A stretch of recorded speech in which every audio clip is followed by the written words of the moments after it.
Kia ora, Mike Atkinson. This video is looking at how to take a map to field bearing. And the context of this is you know where you are, but you're unsure of the direction you need to go.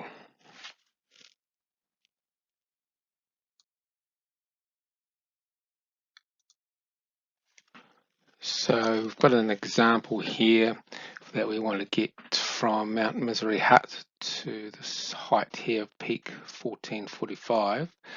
And before you start off doing that, taking that bearing from the hut to that peak, it's a good idea just to have a look at, well, what quadrant am I aiming?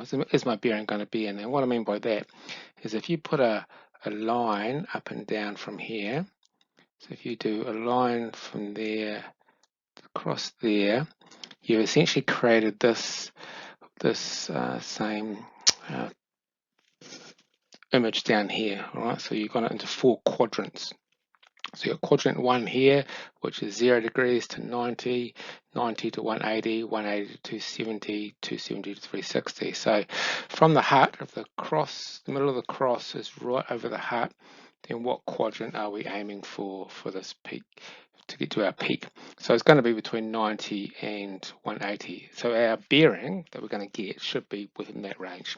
And it's good to do this to start with, just as a checking system. It's not going to be accurate, this is just a checking system to make sure that you have roughly got the bearing that you need.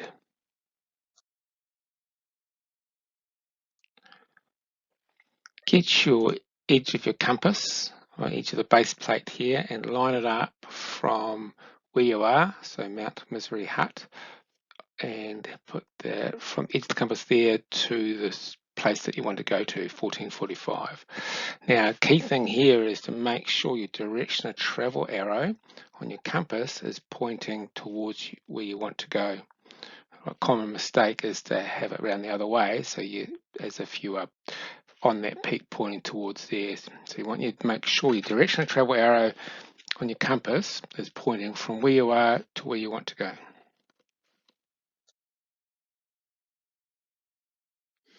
Once you have the edge of the compass lined up from where you are to where you want to go, rotate the bezel of the compass until the orienting lines, these lines inside the bezel here, are parallel with grid north, right, or the top of your map.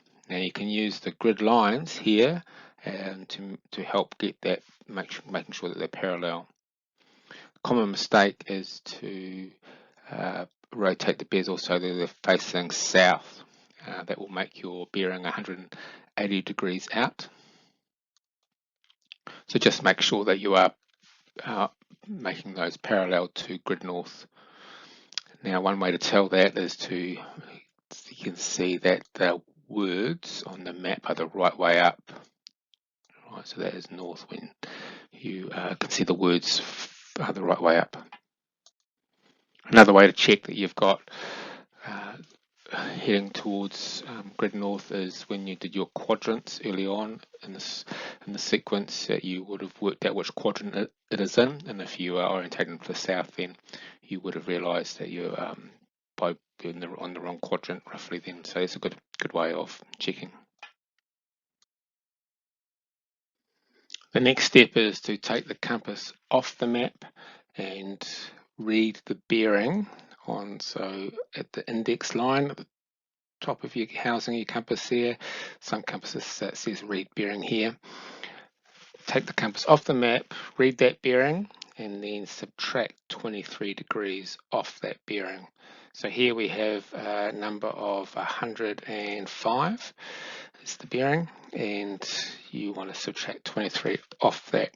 If you're not good at maths, rotate the bezel 10, 10, and then 3.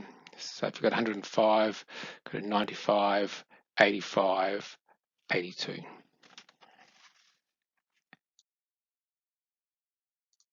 Once you've got that new bearing, your bearing you're going to be following of 82 degrees, rotate the bezel to that, and then put red in the shed or the red needle on top of the red orienting arrow. And for any further information about following the bearing, see the following the bearing video. Now, key way to remember this map to field with your add or subtract is to remember that you are taking the compass away from the map to use the bearing. So you're taking away or subtracting the 23 degrees.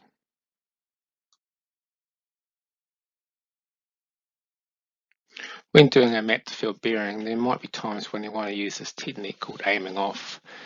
Now, aiming off is just a way of, rather than going directly to your destination, so rather than directly aiming a bearing to the hut, you might decide to aim off to a feature, collecting feature like a river or a stream or a fence line, for example, where you can hit that and you're deliberately aiming either above, downstream or upstream of the hut. And so when you hit the river, you know that you are either upstream or downstream of the hut, and you just need to follow the river to the hut from there.